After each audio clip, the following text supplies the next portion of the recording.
Ongietorri Crossoverreko festivaleko 8. ediziora. Hasi baino lehen, komentatu nahi genizuen Koldo Mitxelena kulturguneak inkesta bat egiten ari duela, eta beraz zuen eserlekuetan aurkitu dituzuen txarteletan arraspa bat dago. Arraspa hori da zuen iritzia programazioaren inguruan jasotzeko, beraz eskatzen dizuegu mesedez, minutu bat tardatuko duzue bakarrik, hori betetzea, eta gero bukaeran daukazuen kutxa batean, kristalezko kutxa batean, zuen iritzia sartzea. Eta honekin mahai ingurua hasiko dugu. Esan dizuetan bezala, eta hasi berri dugun mahai inguru honetan, bitan desagertua izena ikusten duzue atzean. Arrazoia segituan ezagutuko duzue, ze nire ondoan dagoen lantalde honek ohikoa ez den erronka bati egin dio aurrez. Telesail bat bi hizkuntzetan aldi berean grabatu dute. Telesail hori desagertuta edo desaparecido, erderazko bertsioaren kasuan izenarekin ezagutuko duzue eta laster primeran plataformaan estreinatuko da. Telesail hau EITB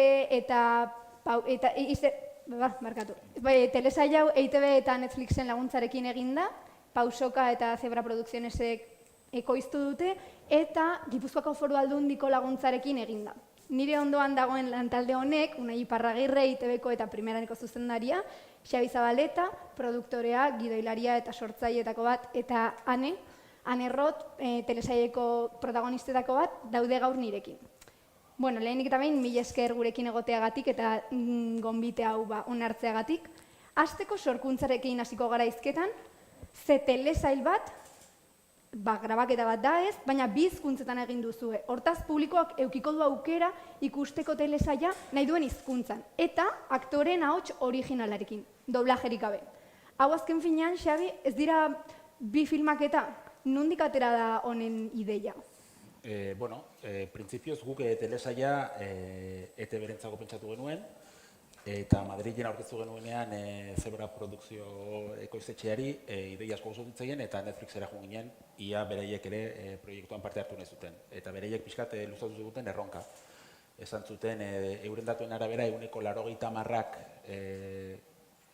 bikoiztuta ikusten dituela gauzak, eta orduan ia ausartuko ginaken gazteleraz eta euskerazko bertsioak biak egitea. Egia zenik bikoizketak horrotu ditut, eta horren erronka politiko dituz zitzaidan, eta zen, zergatik ez, behin jantziak erosi ditugula, lokalizazioak baditugula, gidoi edatzi dugula, lan pixkat gehiago da, gero hanek esango dugu asko dugu, baina, ideia ona zirudien, eta orduan, Netflixek esan zugun, hola egingo bagenu beraiek ere parte hartuko luketela proiektuan, eta guk jarri genien baldintza pixkat zan, bi bertsioak eskuragai egon bat zirela Netflixen.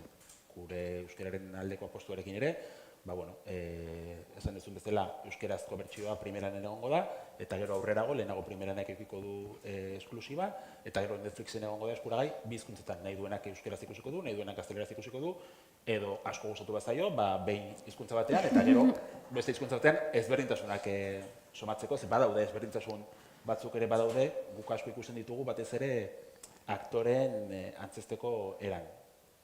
Bitxia iruditu zitzaigun, baina lehenengo egunetik, adibidez hemen dagoela, hanen goxoagoa da euskeraz, gazteleraz baino. Bai.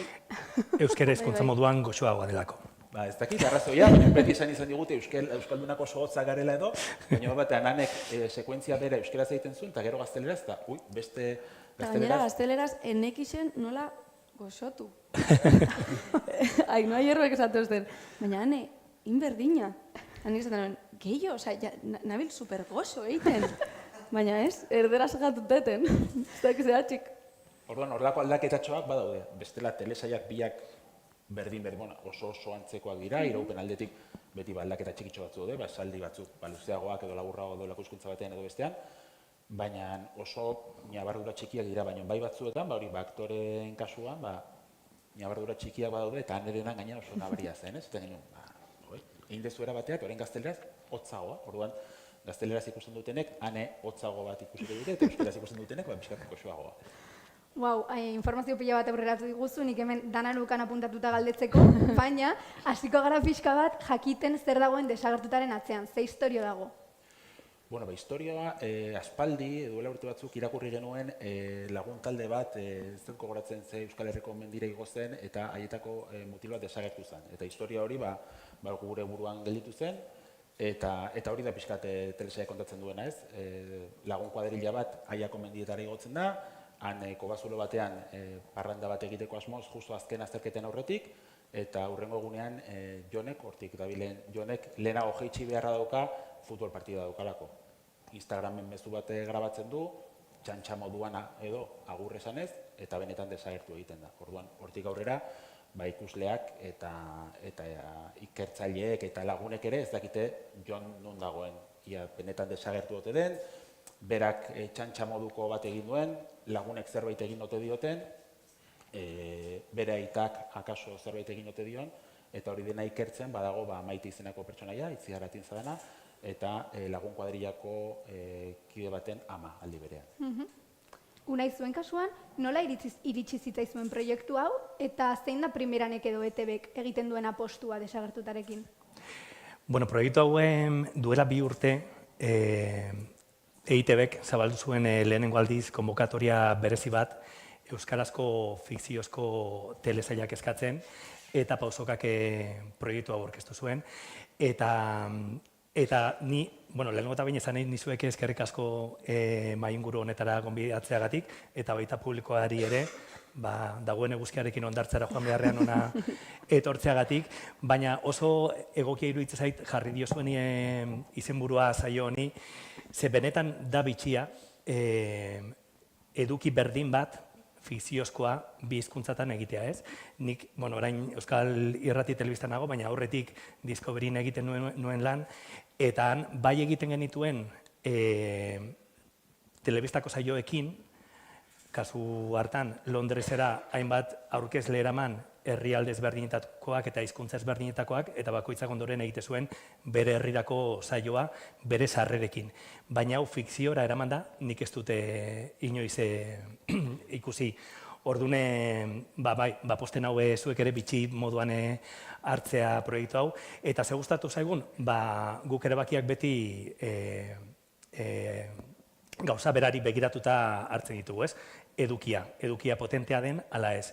Primeranen kasuan, guretzat oso garrantzitsua da, batez ere gazteengana heltzea, 30 urtetik berakoen gana, badakigulako, hainbat ikerketa egin eta gero, euskaldunok eta batez ere euskal gaztediak falta motatzen dituela euskarazko edukiak esparru digitalean eta batez ere plataformatan, ez? Orduan, kasu honetan gazteentzat egokia, eduki moduan oso aproposa eta oso potentea, eta gai moduan ere erakargarria beraz, inolako zalantzarik gabe, etzaman genion, eta gero gainera Netflixekin aurrez ere lan egin dugunez, guk eskatu genion aurrekontuaren zanti handi bat guk jarri genuenez, estreinaldia primeranek izatea, euskaraz izatea, eta denbora tarte batez esklusiban hori ondo ikusi zuten, eta aurrera egin genuen. Ez dakit gero aurreratuko didazuen estreinuaren zerbait, galdetuko dizuet, kontatu daiteke, baina ez zure kasuan suposatzen dut, enteratzen azkena izango zinela, ez, aktoreoi gertatzen zaizkigun gauzak, nola iritsi zitzaizun proiektu hau, eta hasieratik jakin zenuen bai euskeraz eta bai erderaz grabatu behar zela? Heldu jaten casting baten bidez, eta nekixen, baina nekixen izen bizala bitan, osua. Osea, euskeraz eta erderaz osua enekixen, baina indauen kastina bai basan sekuentzia bat euskeraz eta berdina erderaz, eta hori, inauen kastina gainera, inauen kastina Asier Rikartekin, gure Iker, eta super ondo, gainera, bai. Ulertzen dut? Oso luzea izan ziren kastinak. Oso. Bi hizkuntzatan egiten genuelako, eta orduan aktore denak etortzen ziren. Baina hori baino lehen inauen bat Madrilen, eta gero ingauen hori izan zala hiperluzia. Egun hori izan zen, Baina pena merezi izan zuen, ez? Bai, hori ziur. Justa, lebitasunaren inguruan hitz egiteko, zinemaren historiara joan naiz pixka bat, eta ikusi dut horrelako sistema soinuaren iritsierarekin sortu zela, eta garaian multiversiones deitzen zitzaiola, ez? Eta bazeuden bi modu hau egiteko.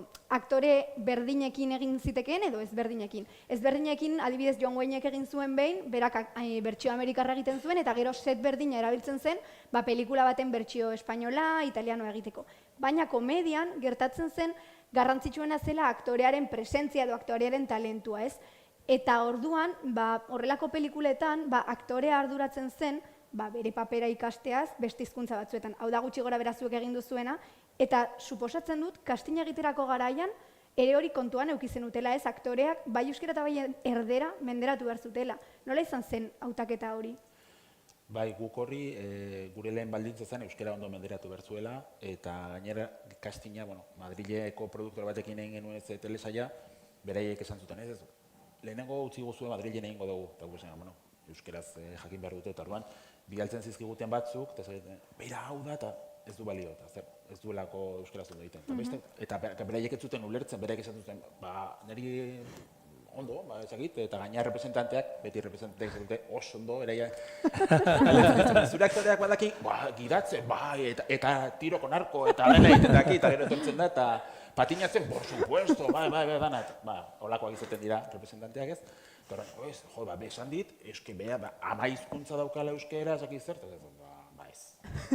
Orduan hori izan zen lehenengo filtroa, orduan derrigor euskeraz moldatu behar ziren, eta hortik aurrera edozen kastin bezala, salbuespena zen hori, bi hizkuntzetan egiten geniela proba, egia da, hasi ginenan kastinean, ikusten genuela desberdin jokatzen zutela, eta baita ere aktoren arteko dinamikak ere desberdinak zirela hizkuntzaren arabera, orduan egia esan kastin aktorentzako kastinean ikusten oso gogorra izan zela, zeren pasaren. Niretzako izan zen gogorrena, nire bizitzako gogorrena. Osa, izan zen egun osua, itzen 10.000 bider berdina, aldatzen pertsonaiak, nikin hauen Marian kastina eta hanen kastina, orduen, klaro. Derrepente zan, oin hane, oin Maria. Oin euskeraz, oin erderaz. Claro, oin zeinaz, ez dakitz. Eta azkenen aukeratu gunen Jonen papera egiteko Jon eta Aneren papera egiteko Ane. Hori lehenik idatzita zeuden eta azkenean hor lago. Erresa, ez? Oso. Eta gero zailtasun hori grabaketan ere ikusi zenuen, bai zure pertsonan edo kideetan, hizkuntza aldatzearena eta hori guztia. Nik uste dut zaiena izan zela emozioak mantentzea. Azkenien itxia, ez dakit, 3 bider euskeraz, eta mantendu hori, eta hain berriro erderaz, eta gero, porque itxen gauen planoka, orduen. Plano hau, holan, euskeraz eta erderaz, eta gero beste hau, euskeraz eta erderaz, eta hori mantendu biozu dana, emozioak eta holan. Hori niretako izan da zaiena. Eta hizkuntzaren aldetik ez dituzue zailtasunik aurkitu? Bueno, de repente ya ez dakit, de repente gauzen euskeraz berbetan, eta beste bat itzen zauen erderaz, eta zana bera. Eta ontxe, nora goiez, zeiga biz esaten, holan. Baina, bueno, bai, ondo ibili gare. Izan dituzue 13 asteko rodaje bat, 13 aste asko ematen du, baina egin dituzte 2 telesai, kontuan izan behar da ez dela telesail bakarra. Gero 50 lokalizazio baina gehiago eta 1000 figurantetik gora. Hau guztiak kudeatzen bi zuzendari egon dira, Estel Diaz eta Javi Elortegi. Estel Kataluniakoa izan da eta Javi Euskalduna, honek zerikusirik eduki du grabatzerako orduan ezakit hizkuntzaren aldetik, edo nola antolatu da zuzendaritza?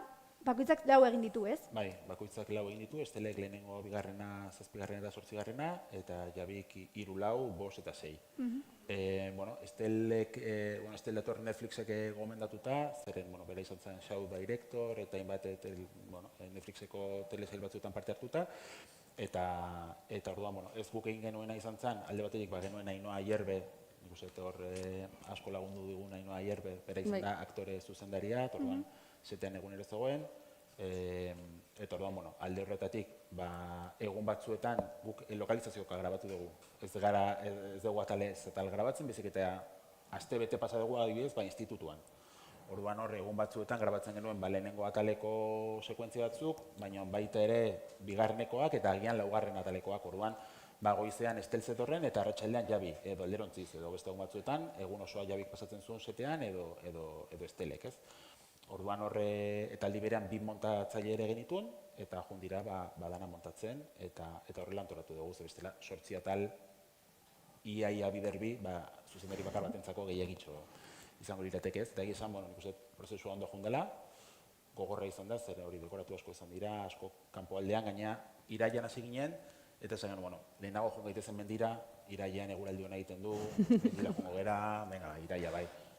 Bigarren egunean. Ez, nire lehenengo sekuentzia, izen zan, osea, ni heldu nintzen, gaina zan super zaila, eta zan, hane, daukeu 15 minutu. Euriza, hasi bida, ja, 15 minutu, egin negar, fansaitxez, amendikorra, eta ontxe euskeraz, eta ontxe erderaz, eta ontxe... Esan, benetan, lehen eguna, benetan. Baina eske gainea guk lainoa kontratatu genuen, eta lainoa kontratatzea oso garestia da. Gezurretako lainoa, mendia, tubarri batzuk, montaje batan, nahiko handia, eta lehenengo egunean, eta lainoa juten zitzaigun. Eta bigarren egunean, hanek esaten duen bigarren egunean, baten lainoa, baina eta gotzaiz, baina moztu lainoa, eta ez benetakoa da. Osea, ez genuen ikusten lainoa euria hasi zen, goatzen zea, aldatu behar izan genuen gero rakorra, ze gero beste gauza bat gero gertatzen zen, hauek blai eginda zeuden aktorea, baina blai, gero oso polita gelditu da. Bai, oso politxa zen. Bai, osea, iruditza oso politxa, benetan, osea... Hane, negarra egin behar dezut, hane hola txoko batean, nik goroitzen... Momentu bat. Emun segundu bat. Bai, ontxe noi, venga, ja. Ostras, tu. Izoztuta danak Bai, izen zen oso zaila. Orduan alde horretarik gogorra izan dut hori, hasi ginen, eta iraila zen, eta iraila izugarrizko egura ditxarra. Baina iaia rodaje guztia udazkenean egin duzu, ez, gainera? Bai, baina horregatik esan genuen, az gaitezen, gero barrura, azaroan barrura jongo geha, eguraldi txarrago, orduan, az gaitezen mendian, horrela eguraldi hoan hartuko dugu, Euskal Herrian iraian beti eguraldi hoan egiten du, eta orduan, azkenan lehenengo eguna, blai eginda, hotza, orduan horrek eman dio ere... Bai, oso politxa, baina oso zaila be bai. Unai, euskal proiektu askok egin dute salto plataforma handietara, ez? Baina, adibidez, itxasoren kasuan, baina askok egin dute doblajaren bitartez.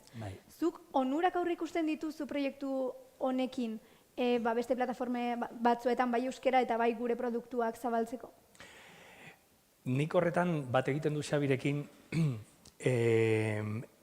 ni ez naiz pertsonalki bikoizketen oso zalea nahiago izaten dut jatorrezko bertsioan ikustea.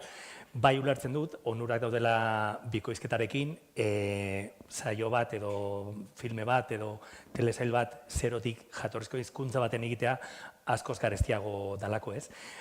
Alere hor, guk primeranen behintzat bai ikusi dugu aldaketa bat, garai baten generazio bateko ikusleek, nire generaziokoek, adibidez, ohitura zeukaten dena bikoiztuta ikusteko eta azpitituluak igual hor okerrago hartzen genituen, ez? Baina bai ikusi dugu primeranen kasuan eta baita beste hainbat ikerketatan ere gaur egun gazteek eta nik uste dut hori batez ere Netflix eta Disney eta beste plataforma handien eraginez ohituta daudela jatorrizko hizkuntzan entzuten eta azpitituluekin jarraitzen, ez?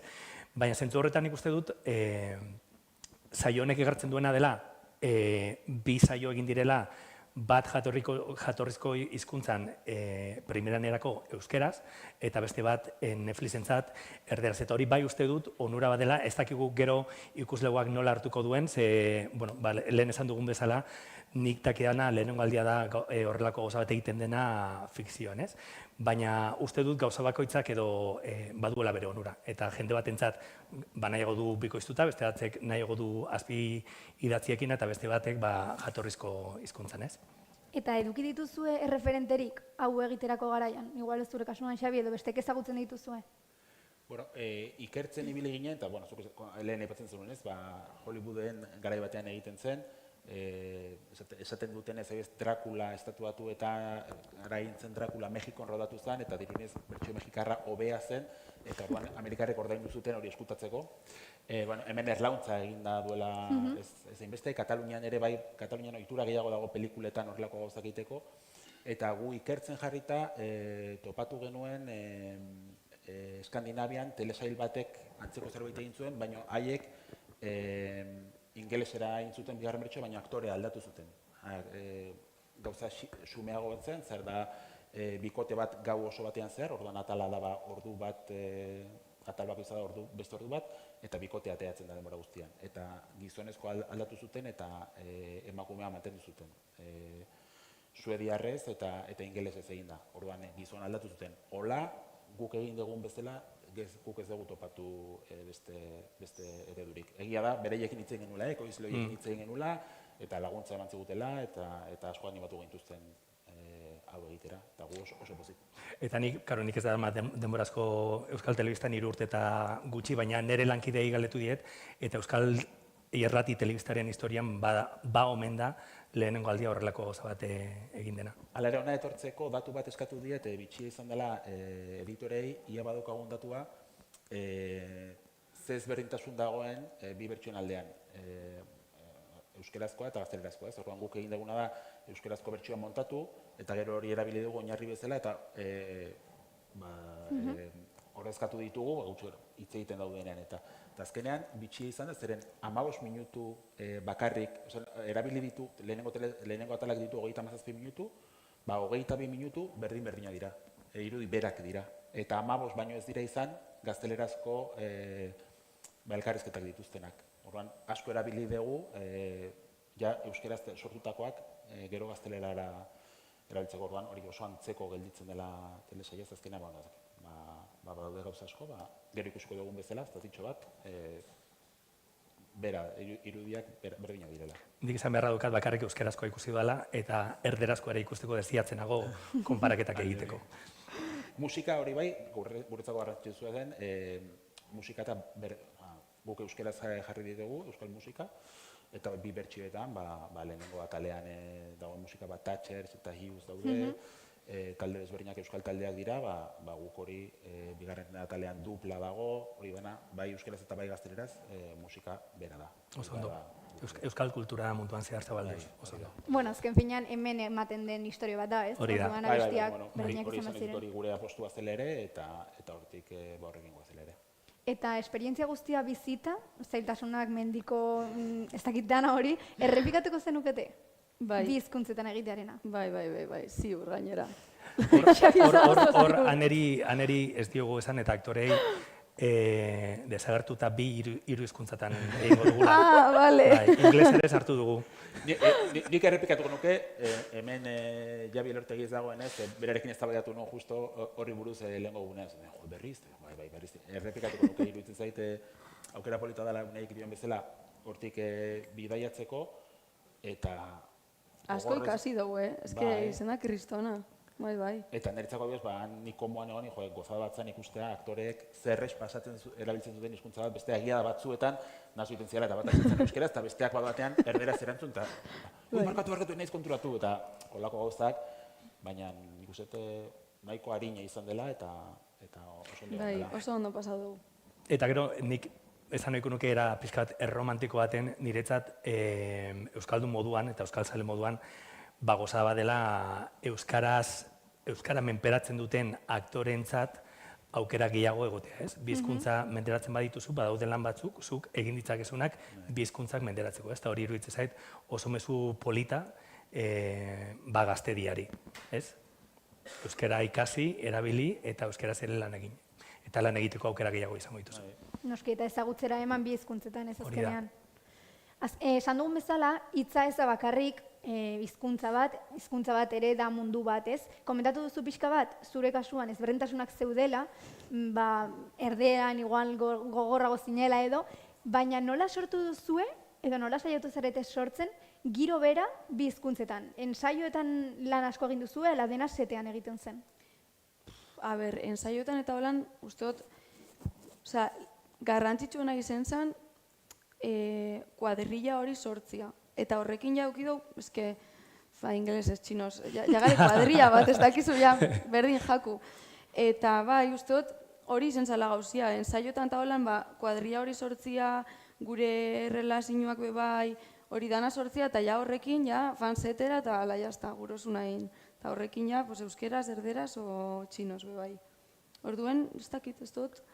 Nik nauen nabari holan, hori, euskeraz, goxo buenaz, erderaz ez, baina horretaz aparte. Eta zuek estenak ikusteko aukera izan duzuela, horretaz aparte, beste diferentziak ikusten dituzue? Nik eske euskerazkoa bakarrik ikusi dut. Hemen Xabik erantzun barko dut. Ez dakit, egia esan guk pentsatzen genuen alde gehiago egongo zela. Erronkarekin hasi ginenean pentsatzen genuen euskerazko bertsioak atala luzeago izango zela, beti esaten dugulako euskara luzeagoa dela, esan luzeago direla.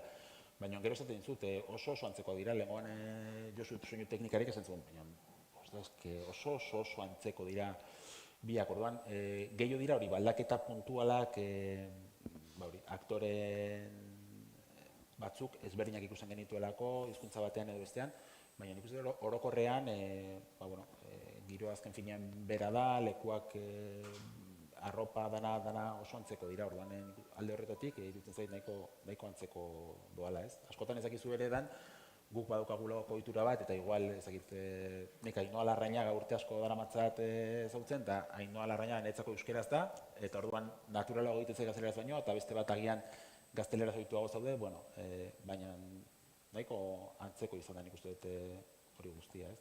Guk abiz, kartelak dori den ere euskeraz zeuden, desagertuta, ezakitzen, orduan. Bazteuden olako atmosfera hortan, eta ez dut, toma pare bat gehiago, venga, orain beze hizkuntza. Claro, bai. Hane, negarregin, oso horretxala. Gaixua. Uste dut, lehentasunak hitz egiten ari zaretenarengatik euskerak eduki duela, baina grabatzerakoan ere lehenengo euskeraz egiten zenuten dena? Edo lehenengo toma erderaz egiten zen? Bueno, nik uste igual, planoka, depende, ustakitz, igual justo, bai, azte ginen oin euskeraz, eta gero erderaz, o, bueno, ez que zauen ez ebe... Aktoreren batek, bazeukan olako, euskeraz azten naiz eta gazteleraz bukatzen badet, urrengoa gazteleraz nahi dut, zeia nago, eta gero euskerara pasatzen nahi, oza, aktore bat usten genuela... Ni adibidez, igual hobe hastia euskeraz, hartu goxotasun hori, eta gero ja, saiatu erderaz eitzen. Gu moldatzen ginen pixkat aktore bakoitzak hori bazegoen, bukatzen ez aktore batek, ez nik bukatu dudan bezala, hasi nahi dut urrengoa, beste batek nahiago zuen euskaraz, nik lehenago nahiago bat euskeraz, eta gero gaztelera pasako naiz, horretzegon horrelako zerbait, aurrez ezarria zegoen zerbait, ez? Osea, eguneko plangintza egiten zuen pertsona pospozik, ez? Ez, baina esan dut, ez, azkenean, kontua zen, tomak gehitu ditugula, hau da, planoa nahiari ematen badiogu, nahiak bere testua euskeraz bota, eta esan, 3-4 toma eta gero ona eman dagunean, orain pasa eta orain gazteleraz egin. Orduan, plan atletikan bakarri izan, normalki, baina minutu, 10 minutu, 15 minutu gehiago eman, beste 2-3 toma beharko genituelako beste hizkuntzan, ez? Baina berez plana edo zein telesailean bezala zen. Guk gioia genuen 2 zutabe genituen, eta orduan gioia zutabe bakar batean eduki beharrean 2 zutabe genituen, euskeraz eta gazteleraz, eta orduan pasatzen ginen batetik bestera. Bueno, erronka nahiko horreix bezala jartzen duzu, baina nik uste jornatzean bidea dagoela. Hemen etorri dira telesaileko aktore batzuk, baina nahastu dituzue ibilbide luzeko aktoreak eta gazteak. 7 aktore protagonista daude desagertutan, Jon Lucas, Ane Errot, Ainhoa Azpitarte, Ainhoa Larrañaga, Unai Arana, Asier Rikarte eta Julen Taboada. Eta hauez gain, aurpegi ezagun asko daude helduetan, Itziar Atienza, Gorka Ochoa, Jon Olivares, Iñigo Aramburu, Sara Kozar edo Leire Martínez. Zuretzako, Ane, nola izan da ezakit ezberdintasun honekin lan egitea? Supongo oso ona, ez? Oso, asko ikasi dut eurengandik, eta gainera die, no sé, los más, ez dakit, super bai eurekin lan itxia bai. Gainera, eski, claro, Gorka Ochoa, Itziar Atienza ikusitxu telebistan, eta errepende nauni eurekin grabetan. Niretako zan, panitzan ere etxera, eta sanotzen era, bai, ama, ikusi hau, esken hau ni, eta da Itziar hor, eta gabiz grabetan junto, gauza, a ber, bai, izen da pixkat, un poco flipada, baina super guai be bai. Eta zuentzako suposatzen dut ja ohituak zeundetela, baina hasieratik zenuten argi ze pertsona heldu kasu honetan nahi zenituzten telesailean? Bueno, guk Itziar bagenuen oso argi gure buruan, telesaila egiterakoan referentzia bat Mare of Easttown, Itziar da gure pertsonaia egokia, eta Gorkaren kasuan ez zainbeste gehiago izan zen ere, pentsa Netflixek proposatu zigun, lehenengo zen zuen, machos alfa daukagu, zer, bereiek beti daudelako, ze aurpegi ezagunak daude, eta gure baldintza da, euskeraz ondo egin behar du. Orduan, esaten zuten, hor algoritmoak eta horien gauzak, eta egia esan Gorkarekin aspaldi lan eginak egun den, eta esan genionean, proposatu genionean, berak gogo asko zeukan, bere oiko erregistrotik alde egiteko, ez hori dramatikoa. Eta orduan, bai goatzen naiz, gioi bakoitz eskatzen zidala, zer gertatzen da, eta azkenean, eta ez dizutana kontatuko, eta azkenean 8 gioiak irakurri zituen, eta bai izan zen lehena. gioi danak irakurtzen, ia abertze gertatu da, eta bueno, hor, eta egia esan ondo, berak gogo asko zeuzka, hori, aldi berean, gurekin telesaiak rodatzen izan aldi berean, hemen komedia bat egiten izan. Orduan pasatzen zen, batetik bestera, eta batzuetan hor lio egiten zuen, eta gero, bueno, Jon Olivares bezalako jandea, edo, bueno, beste horrepetu dituzuen beste batzuk, plazerra, ez? Baina, bueno, Itziar Atienzak eta Jon Olivaresek elkarrekin denbora pila zeukaten, euren artean izorri kimika daukate, oso ondo, oso gustora. Itziarrek ez duen, hiru usteetez, hiru telesai zera matzala jarraian poliziarren egiten. Bai. Bai, las largas sombras, ez? Entre vías, Bai. dana, enkasillatuko duzu azkenean pertsona. Bueno, uste dut iritsi dela momentua sekuentziaren bat ikusteko. Ze primizian ekipoak sekuentzia bat ekarri du euskeraz eta erderaz, elebitasunaren inguruan hitz egiten gaudelako. Beraz, ondo iruditzen baldin bazaizu, euskeraz jarriko dugu lehenengo, eta gero ja erderara pasako gara, mesedez Gorka jarriko diguzu.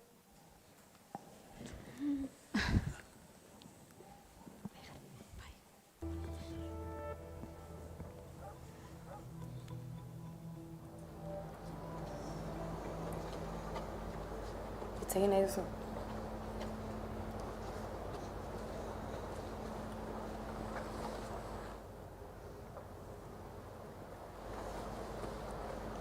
Nahi baduzu geldituko naiz. Kaixo. Kaixo. Beti zaitu. Nik ere. Agur. Aio. Agur. Zure lagunak oso ondo aritu dira gaur komisarian. Zer modu zaude? Ondo. Gauza bat galdetu behar nizun, Ane. Jonekin azkeneko egon zinenean, nola ikusi zenuen? Betiko moduan. Urriko gauean etorri zen. Eta eztabaidaren bat edo zerbait izan zenuten?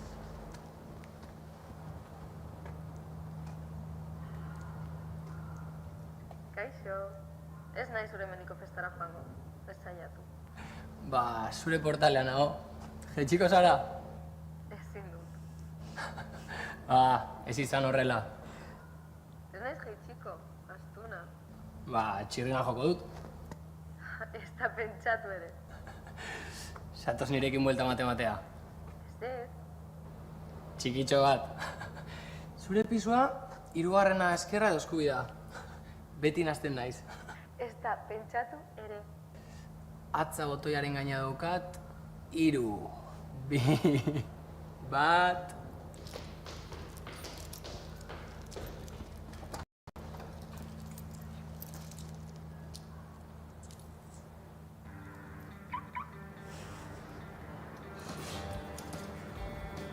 Oso fina, baina gaur ez. Venga, hona jotorri naiz.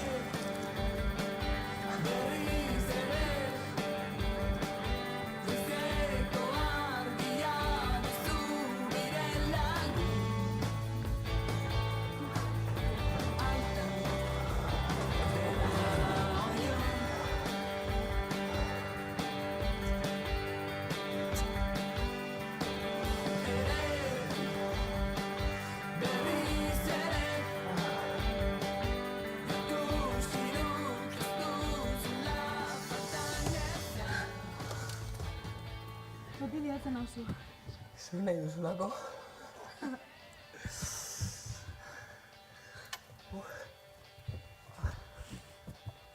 Zula eta konturatzen bada kotxe hartu dira, zula akatu egin bazaitu. Inporta zaion gauza bakarra. Beren eskaren titiak dira. Zehaztak zaren. Benetan ez zara etorriko. Azterketa daukat azterenean. Zuk eta deno. Baina nota honak behar ditut. Nik partida daukat. Etxi nirekin, eta igande osoa izango duzik azteko.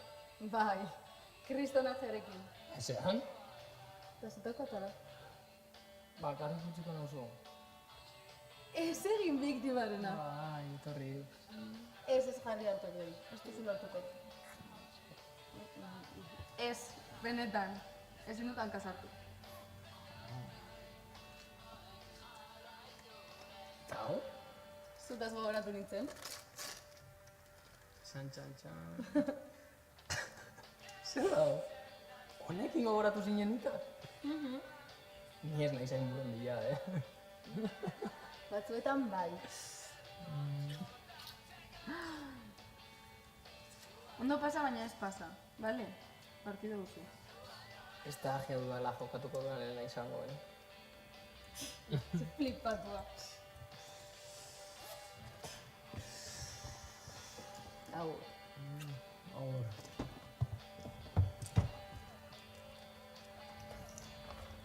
Ba, zoaz etxera. Zuraita zain egingo da. Ai, ziur baietz.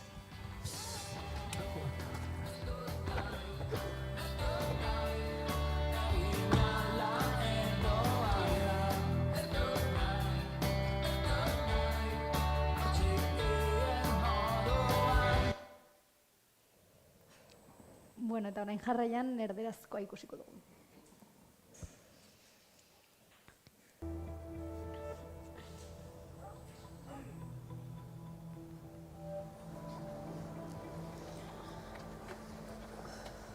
¿Quieres hablar?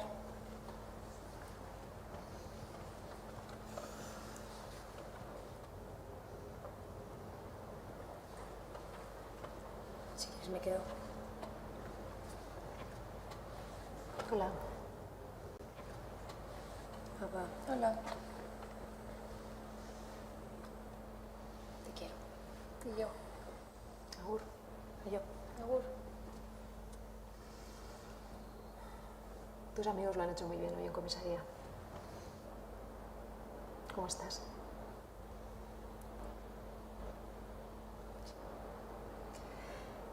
Quería hacerte una pregunta, Anne.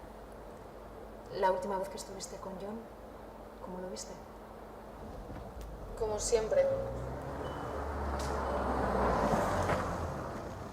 Vino a verme la noche de antes. ¿Discutisteis o algo? Hola. No voy a ir a tu fiesta en el monte. No insistas. Pues estoy en tu portal, así que no sé, ¿bajas o qué? No puedo. Venga, no seas así. Que no voy a bajar. Pesado. Pues entonces toco el timbre, si total. Ni se te ocurra. Ven conmigo a dar una vuelta, Anne. Que no. ¿Tu piso era tercera izquierda o derecha? Ni se te ocurra. De hecho, ya tengo el dedo en el botón. 3, 2, 1...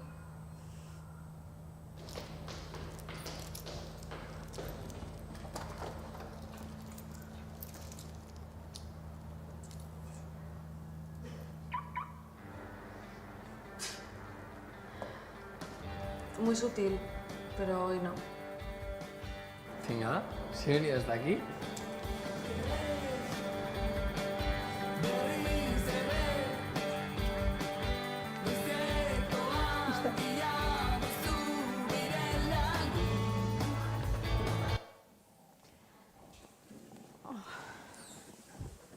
Bueno, galderak egin baino lehenan, zer moduz? Ai, ez dakit. Ai, bueno, ondo, pozik, bai. Gustatu jat, bai. Egia da Xabik esaten duena, nik ez dut horrelako ezagit ezberdintasun handirik topatzen. Zuk ikusi dituzu? Ez, ez dut ezetz. Ez dut hainbeste ikusi. Ez. Eta? Ui, nan pixkat, ez dakit. Zai. Unai, zure kasuan, orain erderakoa ikusita, zer moduz? Ba, iruditzen zait bia daudela oso ondo. Eta nik ere ez dut ezberdintasuna hundirik nabaritu, baina, bueno, esena txikitxo bat izan da. Baina bai, biak oso ondo. Nik uste dut oso ondo, oso lortua dagoela, ez komentatu duguna ez, Euskal Unibertso hori erderan sartzen, ze azkenean agur eta horrelako hitzak ere sartzen ditugu, eta naiz eta erderaz izan, oso ondo transmitituko du nik uste Euskal Unibertso horrek.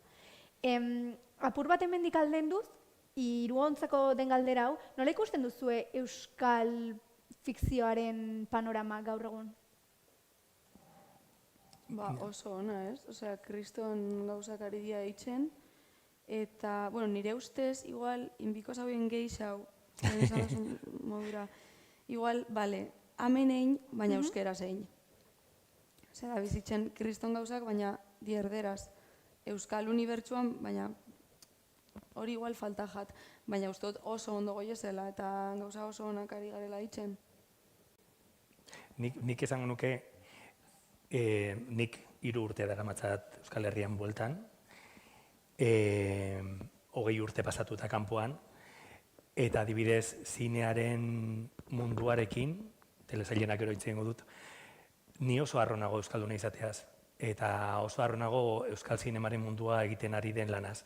Eta argi eta garbi ikusten da, hori ez dela kasualitatea edo egun batetik bestera gertatzen den zerbait ez, osea, orain dauzkagun harribitxi horiek euskal zinemaren munduan euskaraz eginak, lan on eta gogorraren fruitua dira.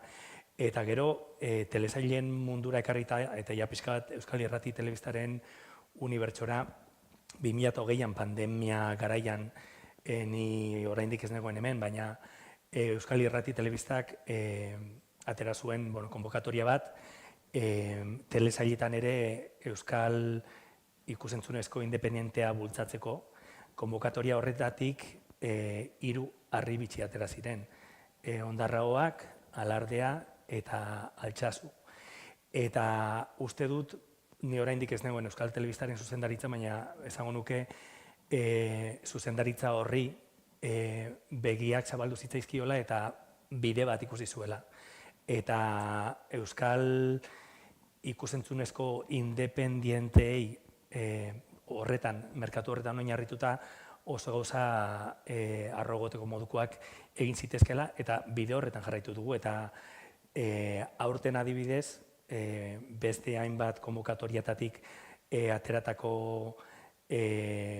hainbat telesailek ikusiko du argia, besteak beste Maspalomas, Zeruagoak, Inurritxoak, beste hainbat eduki datoz, aurten nik uste dudana erakusten dutela euskal sektorea oso potente dagoela, talentu handia dagoela, eta guk Euskal Irrati Telebistaren aldetik baita zabaldu dugu konbokatoria bat, talentu berriak eta formatu txikientzat, badagoelako sektore bat, Pausoka, Loko eta beste ekoiztetxe batzu daude urteak daramatzatenak lana egiten eta lana ondo egiten, baina argi dago baita egile berriei ere atea zabaldu behar zaiela, ez? Orduan, hoiei ere aukera emateko euren lan berriekin hasi daitezen Euskal Telebistak konbokatoria ere zabaldu du bereziki sektore horrentzat.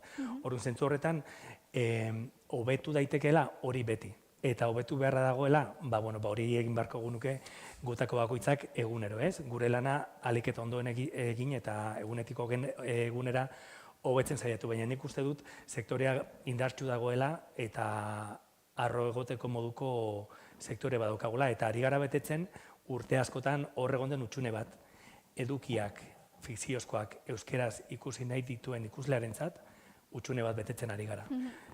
Orduak edo serieak eta filmeak nahi beste daude? Ez, baina argi dago erderazko merkatua eta ingelesezko merkatua askoz handiagoak direla. Primeranek, hemendik gutxira joko dugu 150.000 erabiltzaileren langa hori.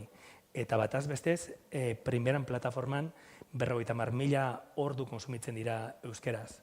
Hori guk primeranen lanean hasi ginenean, niretzat fikzioa zen, hori baizela fikzioa. Eta gaur egun errealitatea da. Orduan nik uste dut, bideo honean goazela, akatsak egiten ditugula guztio bezala, baina, behintzat hor goaz, ez? Nik uste dut telesail honek hor egingo duela bide batez ere, plataforma hundietan ez, bizkuntzetan egoteko aukera izango delako. Gainera, hizkuntzetaz aparte, telesail honek thrillerrean jokatzen du, ez? Zure kasuan, Xabi, zer uste duzu telesail honek gehituko diola hain landuta dagoen genero honi? Guzietu gara estruktura berezi bat ematen telesailari, eta horrela atal bakoitzak pertsonaia baten izena darama. Orduan gure ideia da, hasieran, non dago Jon, desagertuta dago, zertan dabil, eta orduan ideia da atal bakoitzean ezagutuko dugula Jon eta bere lagun baten harremana. Eta orduan, atal bakoitzak, badarama Mikel, Ane, Iker, pertsonaia baten izena. Eta orduan, ikusiko dugu iraganeko gertaeraren bat Jon eta lagun honen arteko harremana definituko duena. Horren iruditzen zaigun alde horretatik, gauza nahiko berritzailea izan daitekela, eta beste telesail batzuetan hildako badago eta nor izaldea hiltzailea bilatzen gara, baina hemen badago beste elementu bat, ez dago hilda, desagertuta dago.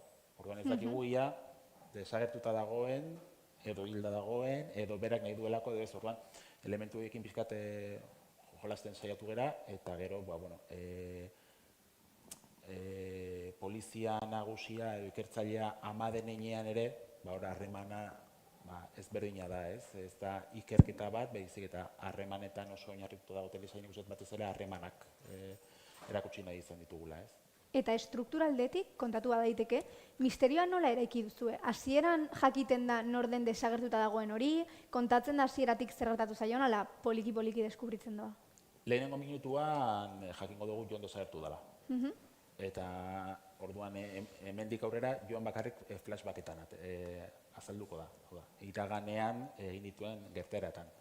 Eta gu ikusle bezala joango gara pixkat ikertzaileekin eta lagunekin egia ezagutu nahi horretan, ez? Eta aldi berean ikusleok ikusiko ditugu iraganeko zenbait gauza, ikertzaileek ezagutzen ez dituztenak, eta horrek eragingo du ziurrenik lagunak igual susmagarri bihurtuko direla, edo ulertzen duzu ere, Jonek alde egiteko gogoak ere eduki ditzakela, eta hortik doa, ez, trama ere ikitzen. Naia eta egitura aipatu duzu, eta nik esan nahiko nuke, aurrez ere esan daukat, baina nola forma eman diozuen eta nola egituratu duzuen telesail sorta, 8 kapitulu hauek, oso inteligentea iruditzen zaidala, oso lehen aipatutako intriga hori pizten du, ez? Eta baita iruditzen zait oso ondo eramana dagoela promoziora, nola hor dagoen kanpaina horrek bakoitzak pertsonai baten jartzen duen fokoa, ez?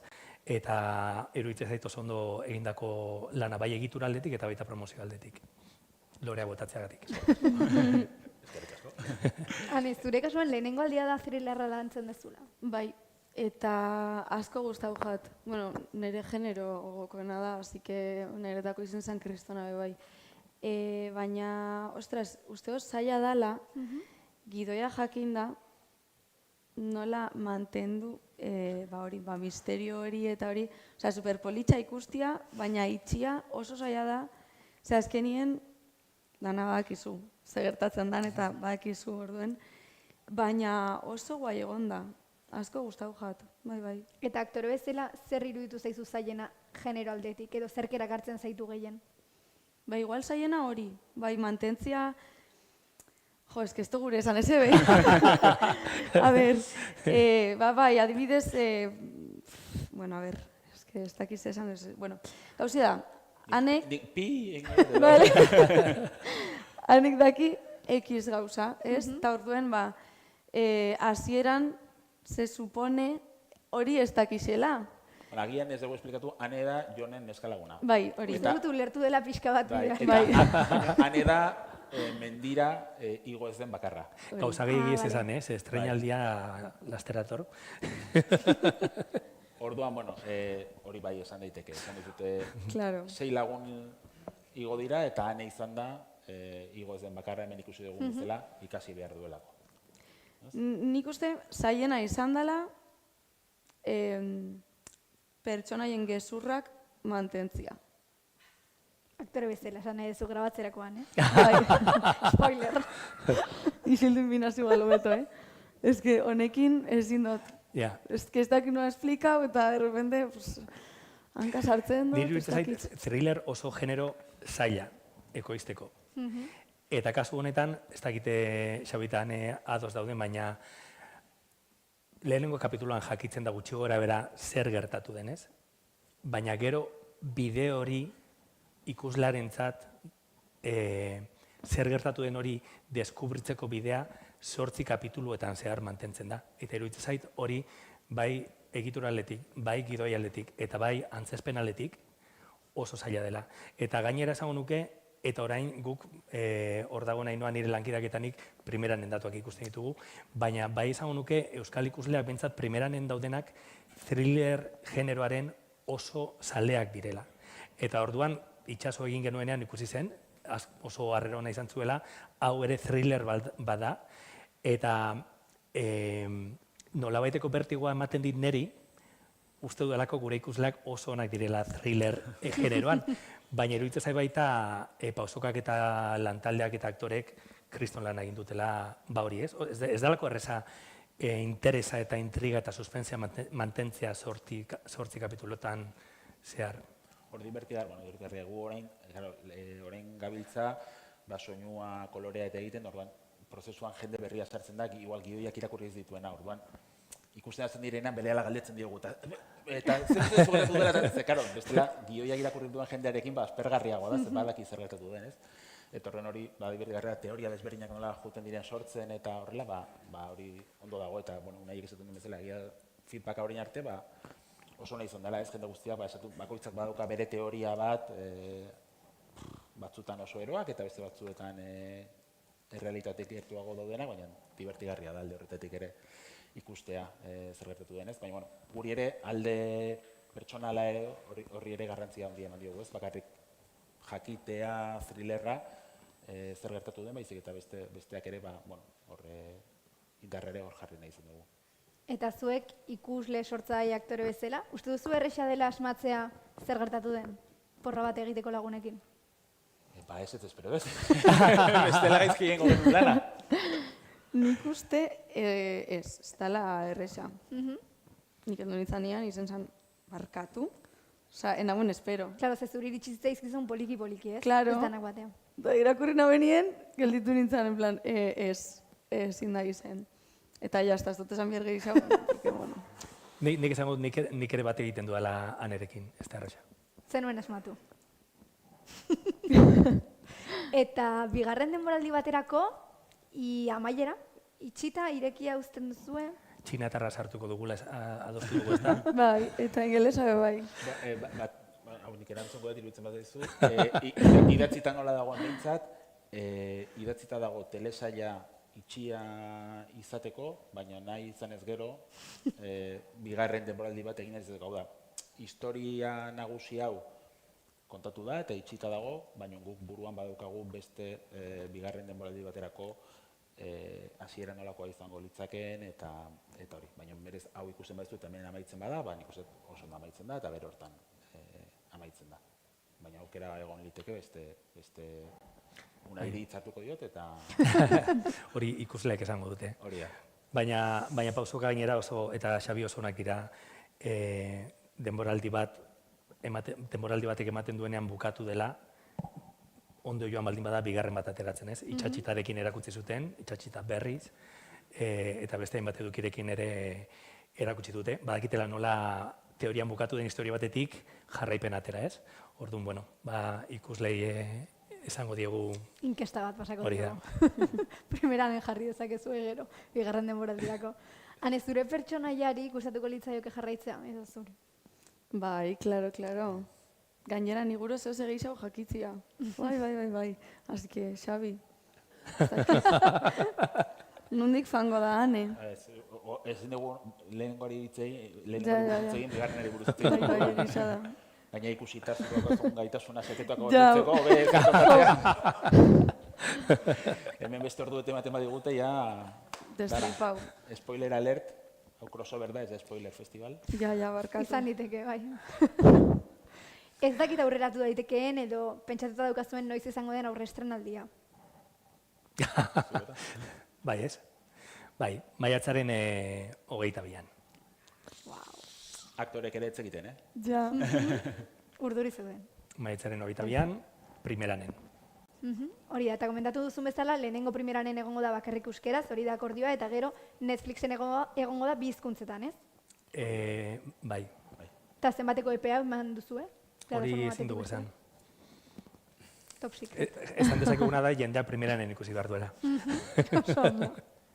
Bueno, ez dakit zerbait gehiago komentatu nahi duzuen, edo bitxikeriren bat utzi duzuen horti interoan. Ez? Hau, kauza asko utzi ditugu, baina ez dakit, kontatu ere... Bai, ez dakit. Bazpareanek, ez dakit... Ez daukete zer esateko. Ez. Primera.